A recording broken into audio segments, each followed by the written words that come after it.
नमस्कार। Crescent education classes में आप सभी का स्वागत है। दोस्तों, यूके ट्रिपल एस सी के द्वारा आज वीडियो वीपीडीओ का एग्ज़ाम कंडक्ट करवाया गया था। इसकी फर्स्ट शिफ्ट का पेपर हमारे पास आ गया है और ये पेपर में 100 प्रश्न हैं। हिंदी के प्रश्न रहेंगे, जीके जीएस के भी प्रश्न रहेंगे, कुछ प्रश्न रीजनिंग के भी हैं। अच्छा पेपर है, मॉडरेट लेवल का मैं बोलूँगा इस पेपर को। आइए देखते हैं किस तरह का पेपर आया है, उसका सॉल्यूशन भी इस वीडियो में हम आपको प्रोवाइड करवाएंगे। तो चलिए शुरू करते हैं। देखिए, पहला क्वेश्चन है, विलोम शब्द के निर्माण में बहुलता से प्रयोग किया जाता है। जब आप विलोम शब्द बनाते हैं तो उसमें सबसे ज़्यादा किसका प्रयोग किया जाता है, ये पूछ रहा है। परसर्ग, प्रत्यय, उपसर्ग या फिर उपरोक्त सभी। देखिए, सबसे ज़्यादा जो प्रयोग होता है वो उपसर्ग का प्रयोग होता है जब आप विलोम शब्द का निर्माण करते हैं। ठीक है, तो मेरे हिसाब से तो इसका आंसर उपसर्ग ही होना चाहिए। ठीक है, आगे बढ़ते हैं। निम्न में से तत्सम शब्द कौन सा है? तत्सम शब्द दोस्तों इसमें से कौन सा है? खंडग्रह। खंडग्रह एक तत्सम शब्द है। ठीक है, बाकी देखिए, यथेष्ट शब्द में कौन सी संधि है? यथेष्ट शब्द में दोस्तों कौन सी संधि है? इसमें गुण संधि है। ठीक है, यथेष्ट। ठीक, इसके बाद आगे बढ़ते हैं। उससे पढ़ा नहीं जाता, उससे पढ़ा नहीं जाता, तो ये कौन सा वाक्य है दोस्तों? ये भाववाच्य है। ठीक है, उससे पढ़ा नहीं जाता, इस तरह का जो मतलब जिसमें भावनाएं आपकी निकल कर आती है, तो ये भाववाच्य है। ठीक है, आगे देखते हैं। निम्नलिखित शब्दों में से शुद्ध वर्तनी वाला शब्द कौन सा है?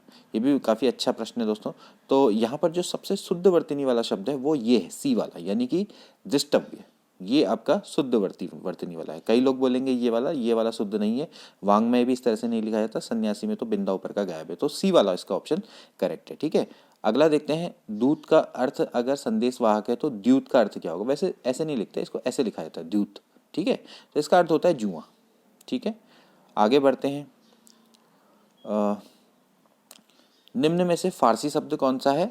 तो हजार क्या है? फारसी शब्द है। ठीक है, तुलसीदास ने विनय पत्रिका की रचना किसमें की थी? इन्होंने दोस्तों ब्रज भाषा में करी थी। ठीक है, आगे देखते हैं।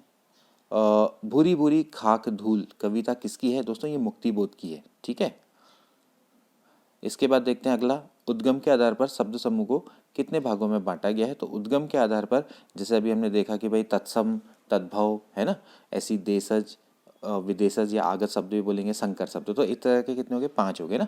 ठीक, तो यानी 5 भागों में इनको बांटा गया है। ठीक है, अगला देखिए, संक्षेपण यानी कि जो हम समराइजेशन करते हैं, समरी करते हैं, उसका यूज़ हम क्यों करते हैं? उसमें हम इसलिए समराइज करते हैं ताकि जो उसमें मोस्ट इंपॉर्टेंट पॉइंट्स हैं उनका हम चयन कर सकें, उनको बता सकें, क्योंकि आज के समय पे लोगों के पास कम समय रहता है तो उतना सारा पढ़ना नहीं चाहते, तो हम उसको क्या कर देते हैं?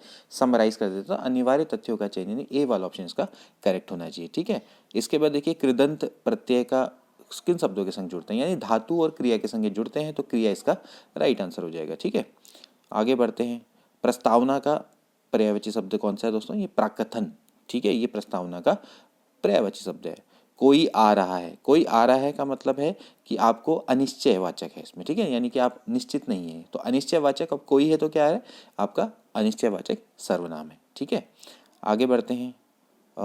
निम्न में से किस कवि की कविताओं में सामंती बोध एवं पूंजीवादी छल छद्म दोनों का प्रतिकार है? इसका राइट आंसर है मंगलेश डबराल। यही होना चाहिए, लेकिन फिर भी मैं अभी थोड़ा सा आंसर की का वेट करूंगा। ठीक है, इसके बाद देखिए, मुद्दई का जो अर्थ होता है वो क्या होता है? वादी। ठीक है, वादी को क्या बोला जाता है? मुद्दई बोला जाता है। ठीक है, अगला देखिए, काली घटा का घमंड घटा। अभी तो कई बार प्रश्न पूछा जा चुका है, तो इसमें घटा 2 बार आ रहा है, तो यानी कि यमक अलंकार है। ठीक है, यमक अलंकार है इसका। इसके बाद देखिए, रूढ़ शब्द ऐसे शब्दों को बोला जाता है जो दो ऐसे शब्दों में नहीं टूट सकते जिनका कोई अर्थ निकले, यानी कि जो दूसरे शब्दों के जोड़ से नहीं बनते, उनको रूढ़ शब्द बोला जाता है ना। जैसे अगर आप रूट शब्द में को अगर आप तोड़ेंगे तो उनका स्वतंत्र रूप से कोई भी अर्थ नहीं होगा। ठीक है, तो सिंपली सी बात है, जो शब्दों दूसरे शब्दों के जोड़ से नहीं बनते उनको रूट शब्द बोला जाता है। ठीक है, अगला देखिए, निम्न में से कौन सा ऊष्म व्यंजनी? ऊष्म का मतलब क्या होता है? इसमें ऊष्मा निकलती है। ठीक है, तो मौ है जो वो ऊष्म नहीं है, जबकि श, ह, श, ये सारे के सारे क्या हैं? ऊष्म व्यंजन है, मौ नहीं है। ठीक है, अगला देखिए, भाषा में लोकोक्ति व मुहावरों का प्रयोग निम्नलिखित में से उनके किस गुण के कारण किया जाता है? स्वाभाविकता होनी चाहिए, सहजता होनी चाहिए, गतिशीलता होनी चाहिए, तभी जाके हम भाषा में लोकोक्ति और मुहावरे का प्रयोग करते हैं। तो उपरोक्त सभी इसका राइट आंसर है। ठीक है, आगे बढ़ते हैं। प्रधानमंत्री आवास योजना के अंतर्गत भारत सरकार ने सबके लिए घर उपलब्ध कराने का लक्ष्य कब तक रखा है? तो भाई सबके लिए जो घर है वो 2022 तक का लक्ष्य रखा गया है। ठीक है, अगला देखते हैं कूजा एक्ट, ठीक है, जो ये आपका कुमाऊं से संबंधित एक्ट है, तो ये भूमि बंदोबस्त से संबंधित एक्ट है, ठीक है। तो कूजा जो एक्ट है वो आपका किससे रिलेटेड है दोस्तों, ये है भूमि बंदोबस्ती से रिलेटेड, यानी कि लैंड सेटलमेंट से रिलेटेड है, ठीक है। आगे बढ़ते हैं, निम्न में से कौन सी आकृति सिंह बाघ तथा पशुओं के मध्य सहसंबंध को चित्रित करती है, ठीक है। देखिए जो सिंह और बाघ है दोनों अपने आप में अलग अलग हैं, ठीक है, और लेकिन ये दोनों के दोनों क्या है, पशु हैं, ठीक। तो पशु हैं, तो यानी जो पशु है वो ऊपर से बड़ा गोल आएगा, जबकि सिंह और बाघ इसी के अंतर्गत आ जाएंगे, ठीक है। तो यहाँ से डी वाला ऑप्शन इसका करेक्ट हो जाएगा, ठीक है। आगे बढ़ते हैं, सन 1919 में कुमाऊं परिषद का तीसरा अधिवेशन हुआ था, संपन्न हुआ था, ये कोटद्वार में हुआ था, ठीक है। बद्रीदत्त पांडे थे उस समय, तो उनकी अध्यक्षता में हुआ था, ठीक। आगे बढ़ते हैं, विधायी विषयों की समवर्ती सूची को किस देश के संविधान से लिया गया, ऑस्ट्रेलिया से लिया गया, सी वाला ऑप्शन इसका करेक्ट है, ठीक है। अनाईमुडी उच्चतम शिखर है किसका, पश्चिमी घाट का। ये सारे प्रश्न मैं आपको पहले भी बता चुका हूँ, और आप अगर हमारी वीडियो को रेगुलर फॉलो करते हैं तो वहाँ पर आपने देखा होगा कि जितने प्रश्न पेपर हमने सॉल्व करवाए उससे कहीं ना कहीं क्वेश्चन से डायरेक्टली इनडायरेक्टली आते रहते हैं, ठीक है। आगे देखिए, निम्न में से कौन एक वर्ल्ड डॉक्यूमेंट में मेल मर्ज के लिए एक वैध डॉक्यूमेंट नहीं है। देखिए फॉर्म लेटर्स होता है, एनवलप्स भी होता है, मेलिंग लेवल्स भी होता है, लेकिन लीफ नोट कुछ नहीं होता, ठीक है। तो बी वाला ऑप्शन इसका करेक्ट है, ठीक है। तो लीफ नोट नहीं होगा, बाकी फॉर्म लेटर्स है, एनवलप्स है, मेलिंग लेवल्स ये सभी आते हैं, ठीक।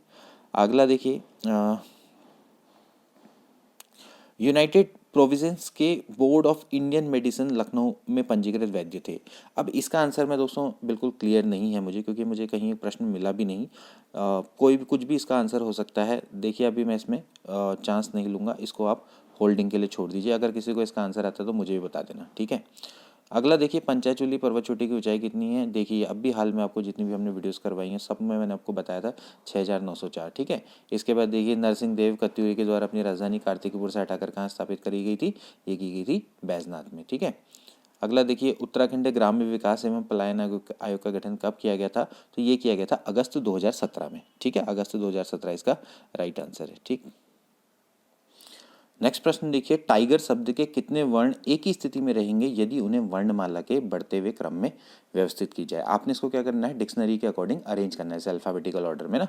तो सबसे पहले को भाई TIGER में सबसे पहले कौन आएगा, EF, फिर क्या आता है जी आएगा, फिर H, फिर I आता है, ठीक है, ठीक। इसके बाद क्या आएगा R, फिर T।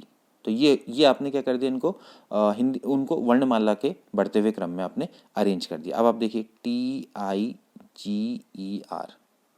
तो देखिए कोई भी अपनी प्लेस में है, सबकी प्लेसेस चेंज हो गई है, ठीक है।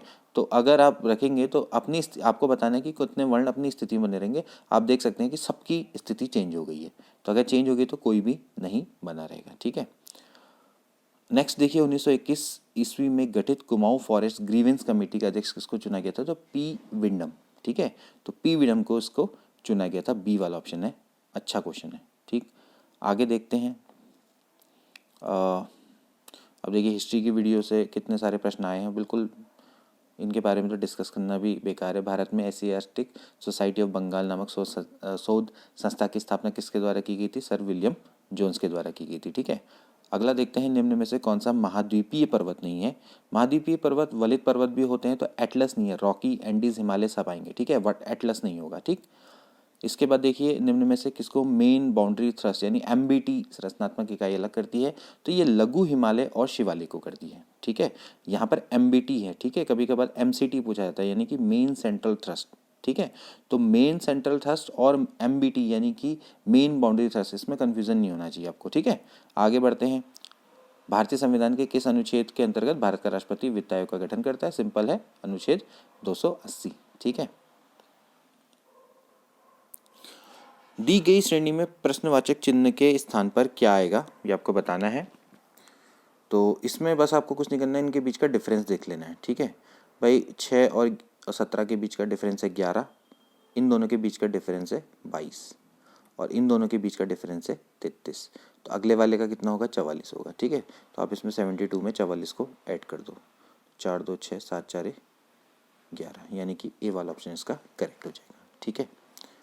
अब देखिए, मैंने आपको ये प्रश्न बताया भी था, ये वाला प्रश्न भी आपको मैंने कई बार बता चुका हूँ, ठीक है। हिमालय पर्यावरण अध्ययन एवं संरक्षण संस्थान, ठीक है। अभी जो हमने उत्तराखंड की जो उत्तराखंड स्थापना दिवस में उत्तराखंड गौरव सम्मान में मैंने आपको बताया भी था डॉक्टर अनिल प्रकाश जोशी। इनसे रिलेटेड प्रश्न जरूर आएंगे क्योंकि इस समय पर सबसे मेन आदमी है ये, ठीक है।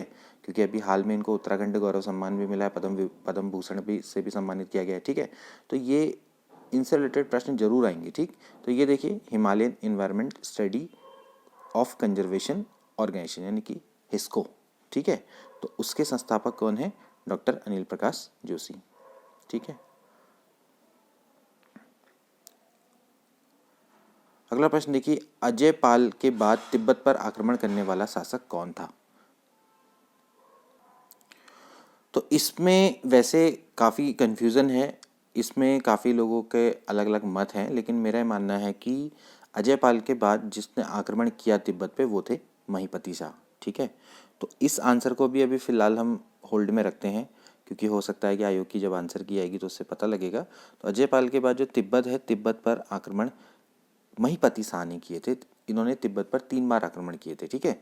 तो अभी फिलहाल तो इसका राइट आंसर महीपति शाह ही होना चाहिए मेरे अकॉर्डिंग, लेकिन क्या पता इसमें कुछ चेंज आ जाए, ठीक है। अब देखिए निम्न में से उत्तराखंड की पश्चिम से पूर्व की ओर बहने वाली अंतिम नदी, अभी परसों ही आपको नदियाँ पढ़ाई थी, उसमें बताया भी था मैंने, जो लदिया नदी है, ठीक है, वो आपकी क्या है? उत्तर पश्चिम से पूर्व की ओर को बहने वाली अंतिम नदी है लदिया नदी, ठीक है। आगे देखिए निम्न में से कौन सा मंत्रालय भारत का संघीय सरकार का भाग नहीं है? तो भारत की संघीय सरकार का भाग नहीं है, तो ये दोस्तों इसमें भी थोड़ा सा डाउट है। वैसे देखा जाए तो इसका आंसर सी होना चाहिए, ठीक है।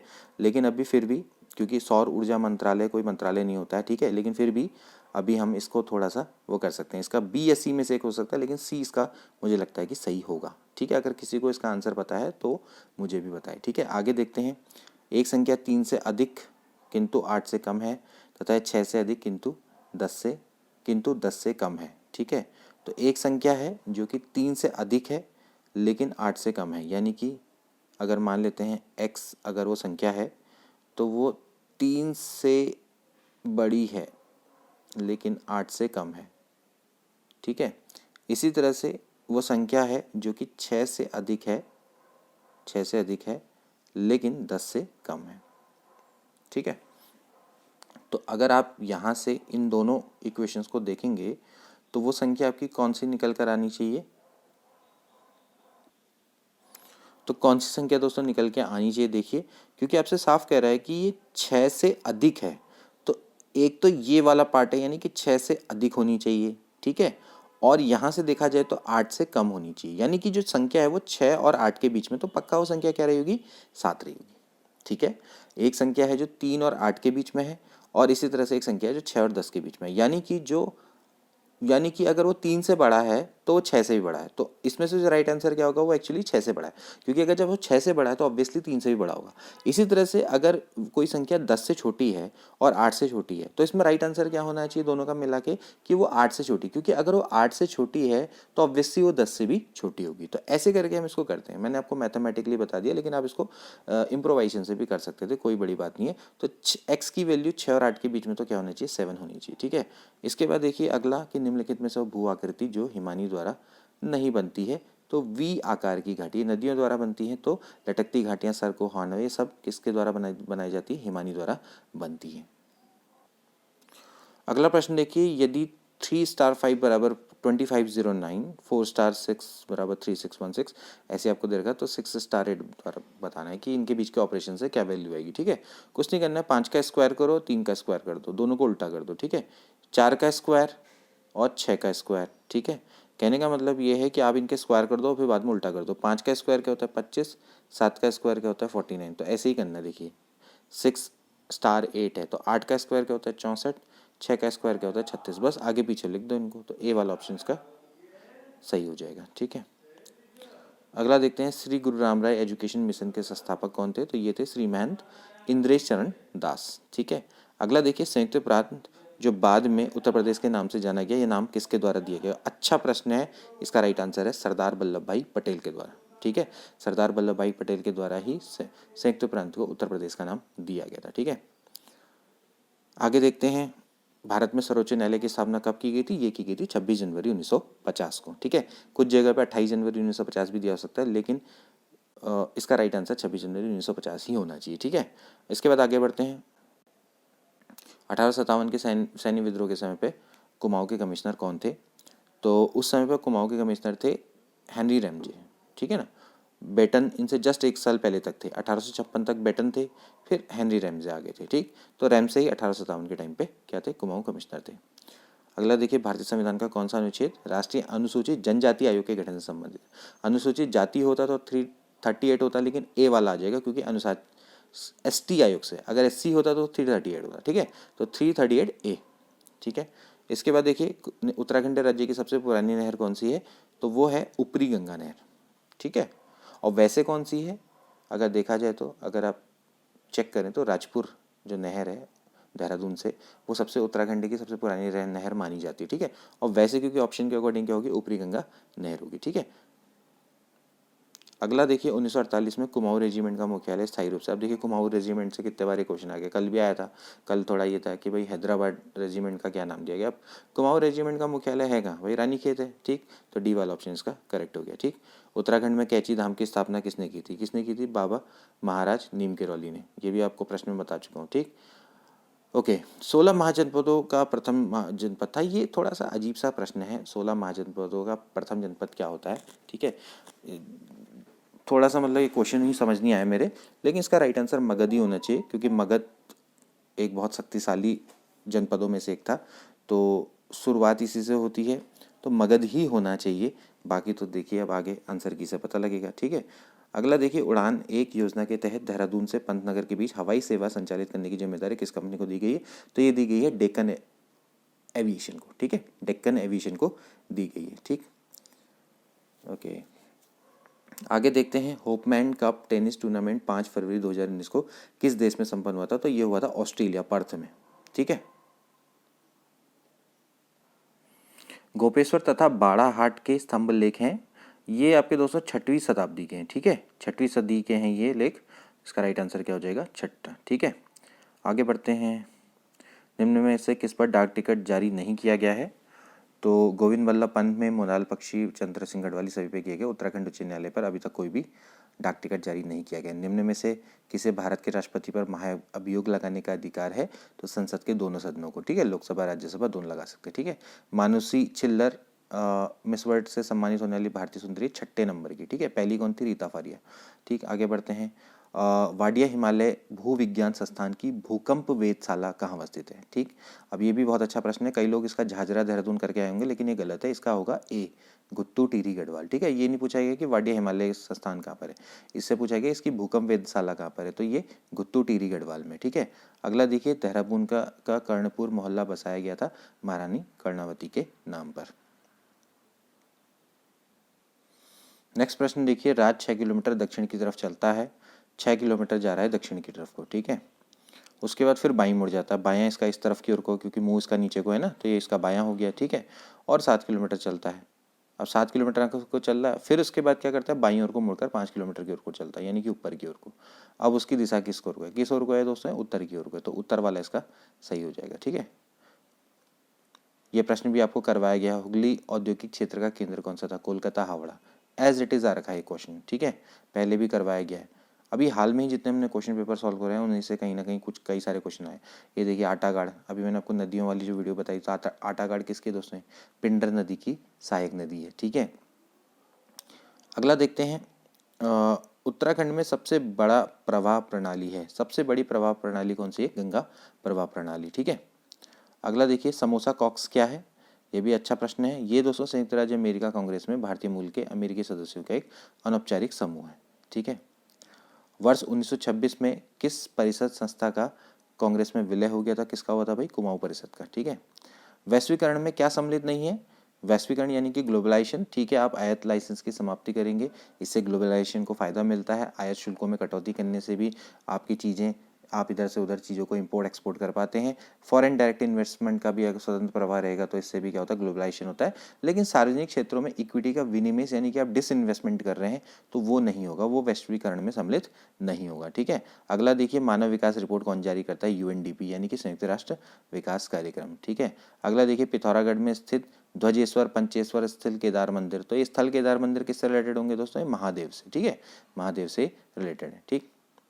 अब अगला देखिए, यदि आज सोमवार है तो 61 दिनों बाद क्या होगा। ठीक, अगर आज सोमवार है तो कुछ नहीं करो, इसको 7 से डिवाइड करो, तो यानी क्या हो गया भाई 56 तक तो हो गया। इसके बाद कितने बचे, मतलब 56, 7 अट्ठे हो गए 56, यानी 8 हफ्ते हो गए। ठीक है, 8 हफ्ते तक तो आपका वही रहेगा, मतलब रविवार रहेगा। इसके बाद आपके कितने दिन बचे, 5 दिन बचे। अब 5 दिन देख लो भाई, क्या हो जाएगा, सोम मंगल बुध बृहस्पति शुक्र। ठीक है, और फिर ये तो हो गए 61 दिन, उसके बाद बता रहा तो क्या होगा, शनिवार हो जाएगा। ठीक है, इस तरह से आप इसको निकाल सकते हैं। ठीक, ध्यान रहे हमने, क्योंकि अगर आज सोमवार है तो आप, अब हम क्या करेंगे, हफ्ते, पूरा एक हफ्ता, मतलब हफ्ते हफ्ते निकाल देंगे। तो कैसे कैसे निकालेंगे, 61 को आप 7 से डिवाइड कर दो, पूरा तो जाएगा नहीं तो, लेकिन आपका क्या हो जाएगा, आपको पता है 7 अट्ठे 56 होता है, 7 अट्ठे कितना होता है 56, 56 होता है, तो आपके 5 दिन एक्स्ट्रा बचे। ठीक है, तो भाई 56 तक तो आपका क्या रहेगा, यहाँ पर से पूरा हफ्ता निकल जाएगा, तो अब जो 57वां दिन होगा वो सोमवार होगा। ठीक है, जो 57 वाला डे होगा वो सोमवार होगा। तो बस कोई बात नहीं, फिर 57, 58, 59, ठीक है, 60, 61, यहाँ तक का भी आपने काउंट कर लिया भाई, सोम मंगल बुध बृहस्पति शुक्र। ठीक है, आपको चाहिए 61 दिनों के बाद। आपको यहाँ पर देखें इंग्लिश में लिख रखा है देन आफ्टर 61 डेज। ठीक है, ऐसा नहीं पूछा कि 61वां दिन कौन सा होगा, तो 61वां होता तो फिर वो तो शुक्रवार होता, लेकिन 61 के बाद क्या होगा, शनिवार। ठीक है, अगला देखिए, उत्तरांचल विधेयक लोकसभा में कब पारित किया गया, ये भी बहुत इंपॉर्टेंट है। लोकसभा में कब पारित किया गया था दोस्तों, ये किया गया था 1 अगस्त सन 2000 में। ठीक है, राज्यसभा में 10 अगस्त, ठीक, 10 अगस्त सन 2000 में। ओके, नेक्स्ट प्रश्न देखिए, एक घड़ी प्रतिदिन 15 मिनट तीव्र हो जाती है, यदि इसे दोपहर 12 बजे सही किया जाता है तो प्रातः 4 बजे कितना समय दिखाएगी। अच्छा प्रश्न है, देखिए एक घड़ी प्रतिदिन 25 मिनट तीव्र हो जाती है, यानी कि वो 24 घंटे में 15 मिनट आगे बढ़ जाती है। ठीक है, तो भाई 1 घंटे में कितना आगे बढ़ेगी, ये बढ़ जाएगी 15/24। ठीक है, इतना मिनट वो आगे बढ़ जाएगी। ठीक, अब आप देखिए, कह रहा है इसे दोपहर 12 बजे सही किया गया और प्रातः 4 बजे, यानी कि टोटल कितने हो गए, 16 घंटे। तो 16 घंटे में कितना तीव्र हो जाएगी, जब 1 घंटे में इतना होती है तो जाएगा भाई 15/24 गुणा 16। ठीक, तो यहाँ से बस यूनिटरी मेथड लगानी और कुछ नहीं, 8 तियाँ 24, 8 दूनी 16, सॉरी मैं क्या लिख रहा हूँ, 8 दूनी 16, 3 पंजे 15, 5 दूनी 10, यानी कि वो 10 मिनट बढ़ जाएगी।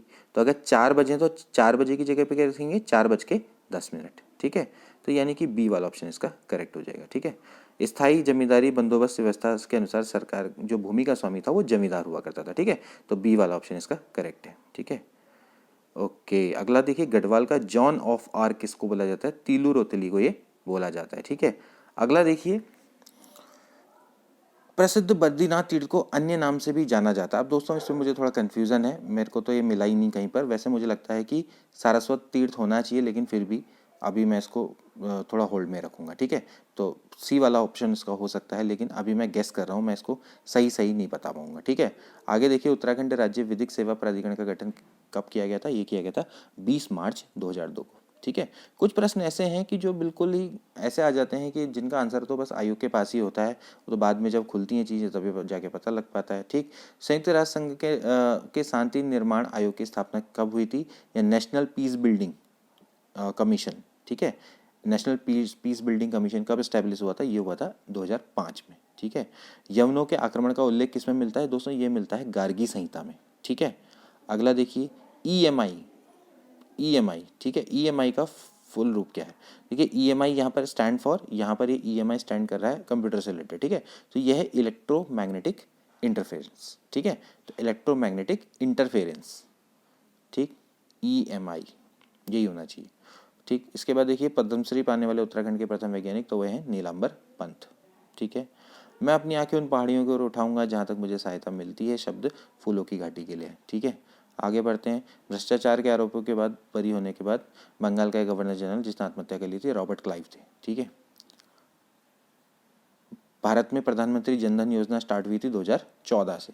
ठीक है, कौन सा जोड़ा विश्व प्रसिद्ध भारतीय धरोहर स्थलों में से एक है, तो नंदा देवी नेशनल पार्क और वैली ऑफ फ्लावर्स, क्योंकि इनको दोनों को यूनेस्को के द्वारा धरोहर में रखा गया है। ठीक है, विश्व धरोहर सूची में रखा गया है। ठीक है, पिरान कलियर, देखिए इस पर भी आ गया प्रश्न, हजरत अली उद्दीन अली सहमद साबिर का उर्स मनाया जाता है। ठीक है, यहाँ पर ठीक है, मैं उर्स मनाया जाता है हजरत अली उद्दीन अली अहमद साबिर का। ठीक है, ओके, इसके बाद देखिए, उत्तराखंड का रेणुका देवी मेला लगता है उत्तरकाशी में लगता है। ठीक, अब देखिए ये प्रश्न मैंने आपको अब भी परसों में बताया था, और जब मैं आपको वीडियो बता रहा था तो मैं आपको बता रहा था कि भाई कैसे कैसे सुदर्शन शाह ने अपनी राजधानी को इसको स्थानित करना पड़ा टिहरी से, सॉरी श्रीनगर से टिहरी, ठीक है, जब अंग्रेजों ने पूरे पूर्वी उत्तराखंड पे भाग कर लिया था, पूर्वी गढ़वाल पर जब इन्होंने पूरा अधिकार कर लिया था, ठीक है। तो कब लिया गया था, कब किया गया था, 28 दिसंबर 1815, ठीक है। सुदर्शन शाह अपने राज्य की राजधानी टिहरी की स्थापना 28 दिसंबर 1815, ठीक है। कर्क रेखा कहाँ से नहीं गुजरती, कर्क रेखा देखिए ये नहीं गुजरती उड़ीसा से, ठीक है, उड़ीसा से नहीं, छत्तीसगढ़, राजस्थान, त्रिपुरा, 8 ऐसे राज्य हैं जिनसे कर्क रेखा गुजरती है। अब 8 राज्यों के नाम याद करिए, बाकी आपको फिर एक प्रश्न बहुत इजी लगेगा, ठीक है। किस शासक द्वारा निर्मित सड़कों और सरायों का साम्राज्य की धमनियाँ क्या है, सबसे ज़्यादा सड़कें, और उसमें आपको पता है शेरशाह सूरी के द्वारा ये कार्य किया गया था, तो उसको साम्राज्य की धमनियाँ कहाँ गया है, ठीक है। भारतीय पशु चिकित्सा अनुसंधान संस्थान मुक्तेश्वर की स्थापना IVRI बहुत इंपॉर्टेंट है, 1893 में इसकी स्थापना की गई थी और ये थे डॉक्टर एल्फ्रेड लिंगार्ड के द्वारा, ठीक है, एल्फ्रेड लिंगार्ड के द्वारा इसकी स्थापना की गई थी, ठीक है। अगला प्रश्न देखिए, आपको कुछ समस्या आकृति दी गई हैं, 4 उत्तर आकृतियाँ दी गई हैं, आपको बताना है। देखिए पैटर्न देख लीजिए, पहले इस पॉइंट को देखो, ये पॉइंट है, पहले यहाँ पर है, फिर यहाँ चला गया, कहने का मतलब पहले इधर जा रहा, ठीक है, फिर इधर से वापस आ जा रहा, फिर इधर को चला जा रहा। ऐसे ही जो तिल्ली है इसको देख लीजिए, ये आपका पहले ऊपर है, ये ऊपर है, ठीक, फिर 2 बार नीचे है, तो अगला वाला क्या होना चाहिए पैटर्न इसका ऊपर, क्योंकि ये पॉइंट है इधर से उधर जब ये मूव कर रहा है तो ये वाला जो पार्ट है वो एक ही बार में नहीं कर रहा है, ये 2 बार में मूव कर रहा है, ठीक है। तो ये वाला जो पॉइंट है वो तो हर चित्र में मूव कर रहा है लेफ्ट राइट, लेकिन ये जो आपका उल्टा से उल्टा जो हो रहा है ये हर 2 के बाद हो रहा है, पेयर के बाद। तो अब जो अगला होना चाहिए पेयर इधर को ऊपर को होना चाहिए और ये बिंदे को इधर पहुँच जाना चाहिए, ठीक है, यानी कि सी वाला ऑप्शन इसका करेक्ट होना चाहिए, ठीक है। निम्न में से उत्तराखंड में नंदौर अभ्यारण्य कहाँ पर है, नंदौर ये आपका नैनीताल में, ठीक है, ओके। अगला देखिए, कथन है और तर्क 1 और 2 दिया हुआ है। कुछ अध्यापक विद्वान है वे विज्ञान पढ़ाते हैं, तो विज्ञान पढ़ाने वाले अध्यापक विद्वान हैं, बिल्कुल सही, तर्क 1 तो निकलता ही है। इसके अलावा विज्ञान ना पढ़ाने वाले कुछ अध्यापक विद्वान नहीं हैं, देखिए कि यहाँ पर लिखा हुआ है कुछ अध्यापक विद्वान हैं, तो कुछ होंगे कुछ नहीं होंगे, ठीक है। तो ऐसा है कि विज्ञान ना पढ़ाने वाले कुछ है दिया हुआ, तो ये भी तर्क 2 भी इसका निकलता है, ठीक है। तो देखा जाए तो 1 और 2 दोनों के दोनों सशक्त हैं, आगे जब आंसर किया जाएगा तो पता लग जाएगा, ठीक। उत्तरांचल राज्य के प्रथम निर्वाचित विधानसभा के अध्यक्ष थे, ये प्रश्न हमने आपको कितने बार करवाया होगा, तो यशपाल आर्य थे, ठीक है। आगे देखते हैं, भारत में जनसंख्या से संबंधित सर्वाधिक पूर्ण व सतत जनसांख्यिकीय अभिलेख उपलब्ध कराने वाली संस्था है, तो ये दोस्तों होती है आपकी रजिस्ट्रार जनरल ऑफ इंडिया, ठीक है, भारत का महापंजीकार, ठीक। ऊंचे बुग्याल में रहने वाले चरवाहों को क्या बोला जाता है, बकरखाल, पालसी, पातच, सभी बोला जाता है, ठीक है। अगला देखिए, ट्रोजन क्या है, एक टाइप का वायरस है, ठीक, सी वाला ऑप्शन इसका करेक्ट है, ठीक है।